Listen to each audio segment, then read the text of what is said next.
encourager vos enfants à démontrer, à exprimer leur créativité. Il faut savoir que je suis une bonne cuisinière, ça je ne me vante pas. Et fais-le maintenant. Il ne faut pas attendre d'être parfait avant de commencer. Commence petit et peaufine au fur et à mesure. Bonjour et bienvenue dans Une main tendue, notre podcast de motivation et d'inspiration. Ici, nous croyons en la force du lien, en la puissance du partage. Je suis Martha Shea, votre Yéma préférée.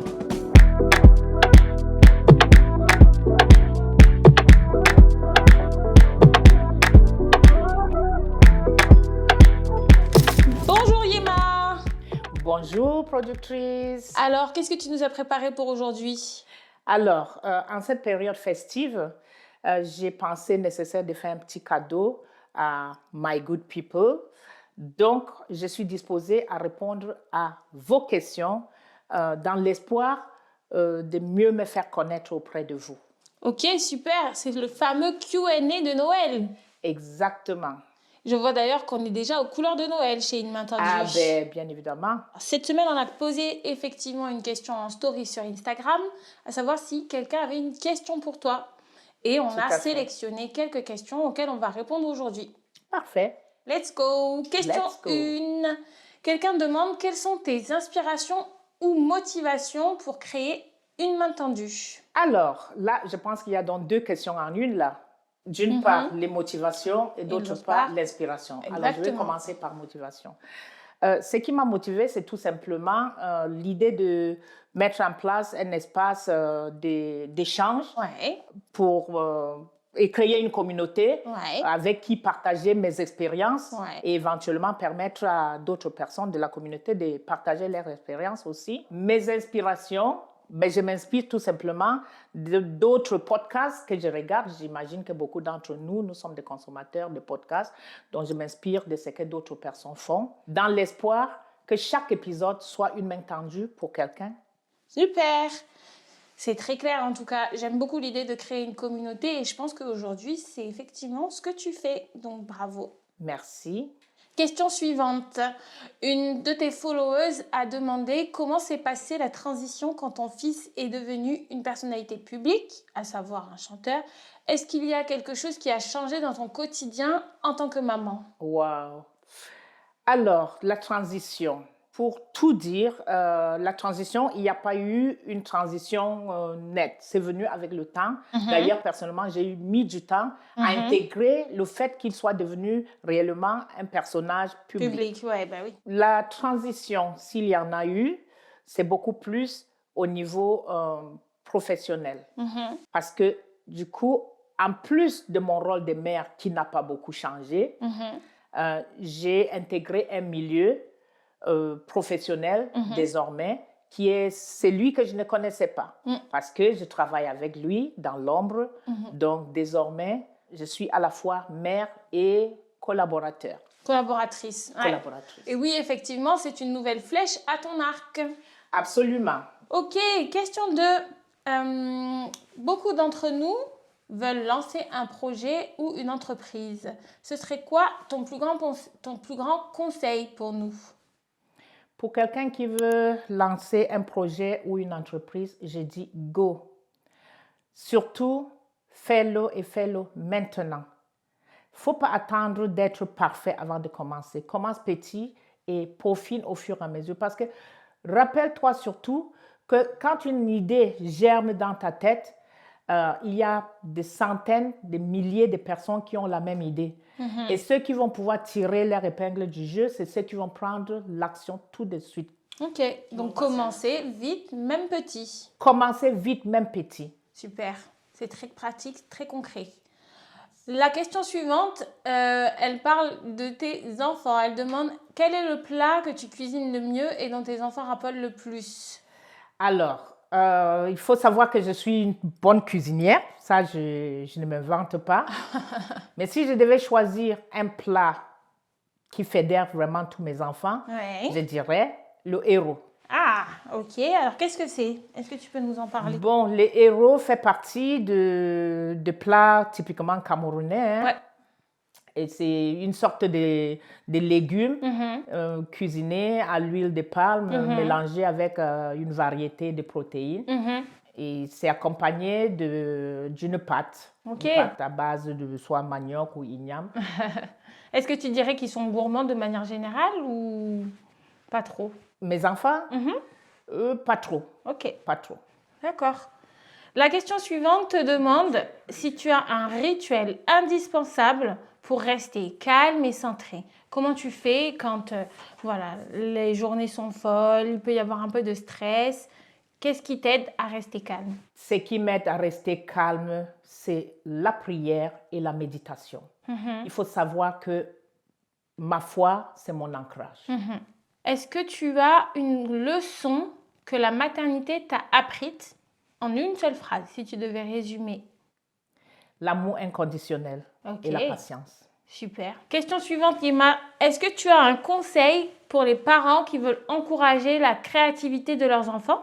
Oui, je dirais lui laisser la liberté, l'encourager, être à l'écoute sans le juger. Je l'ai apprise. Ça n'a pas toujours été ça, mais aujourd'hui, je suis dans une position où je peux justement dire à d'autres parents, encouragez vos enfants à démontrer, à exprimer leur créativité. Un enfant qui se sent soutenu, qui se sent écouté et porté, est capable de déployer ses ailes. Super, c'est très bien ça. Ok, question suivante, Yema. Il te reste 4 questions. Si tu pouvais inviter quelqu'un dans le podcast, vivant ou mort, célèbre ou pas, qui serait cet invité de rêve? Sans hésitation, je dirais ma mère. Ah. Pour 2 raisons. Déjà, première raison, parce qu'elle me manque beaucoup. Et deuxième raison, pour continuer à profiter de ces mots d'encouragement, de motivation et d'inspiration. Ouais, c'est vrai que ce serait une super invitée. Absolument. Si tu pouvais donner un seul conseil à quelqu'un qui essaye de concilier vie professionnelle et vie familiale, quel serait-il? Un conseil que toi-même tu as mis en pratique peut-être? Je dirais c'est possible, mais il faut se poser des limites et s'y tenir. On ne peut pas être partout en même temps. Ça, c'est vrai. Donc, les limites, je donne un exemple, c'est de dire, par exemple, ne pas laisser genre les soucis familiaux empiéter sur sa vie professionnelle. Ouais. Et vice-versa. Ne pas amener des difficultés professionnelles dans le cercle familial. Ouais. Donc, c'est fixer vraiment des limites. Exactement. Ok, super. Est-ce que tu as une chanson de Taïk préférée? Demande un auditeur. Je crois que c'est un fan de Taïk. Bien évidemment, mais la chanson Yema. Ah ben oui. Yema, pourquoi? Parce que déjà, il faut savoir, c'est de là que vient mon petit surnom, Yema. Et de deux, cette chanson, c'est un message en fait qui m'est adressé. Oh. Donc cette chanson me va droit au cœur. Tu peux nous en parler un petit peu? Dans cette chanson, en fait, mon fils s'exprime. Dans un premier temps, il est reconnaissant du rôle qui a été le mien. Et puis, dans cette chanson également, il s'ouvre un petit peu sur ce qu'il a vécu enfant. Ouais. Donc, c'est puissant. Ouais. Je vous encourage d'ailleurs à aller écouter cette chanson. C'est une très belle chanson. Continuons avec l'avant-dernière question, si tu le veux bien. Pour toi, c'est quoi la chose la plus importante à transmettre à ses enfants? La chose la plus importante à transmettre aux enfants, pour moi, la crainte de Dieu et l'amour de son prochain. C'est très, très, très vrai. Est-ce que c'est quelque chose que tu dirais qui a été facile à transmettre pour toi? Ça a été facile à transmettre pour moi parce que c'est ce que j'ai vu. Alors, tout simplement, je résume souvent cette idée par la phrase qui consiste à dire de faire aux autres ce qu'on aimerait que les autres nous fassent à nous, en fait. Tout simplement. Tout simplement. Et dernière question pour clôturer ce Q&A de Noël. Qu'est-ce qu'on peut souhaiter aux podcast Une main tendue et à Yema pour l'année 2026? Tout simplement que le podcast continue, que ça progresse, que la communauté continue de grandir et qu'un jour, on puisse passer du simple mot, de simple expression d'une main tendue à des vrais gestes et des vrais actes. Qu'on puisse passer d'une main tendue virtuelle à une main tendue réelle. Ah, qu'est-ce que c'est ça, par exemple? À quoi ça pourrait ressembler? Ça pourrait ressembler à des rencontres physiques, un événement où on va se retrouver. Je vois très souvent vos messages, vos projets, vous me les partagez et je les vois et franchement, ça me tient à cœur de pouvoir réellement vous aider dans vos projets. Et faire du mentorat, par exemple, vous aider dans vos projets, dans l'avancement, dans du conseil réel, individuel, puisque la demande est là. Et donc, je vous dis, stay tuned. Trop bien. Eh bien, merci beaucoup, Yema. On a hâte de voir ça. Stay tuned for 2026.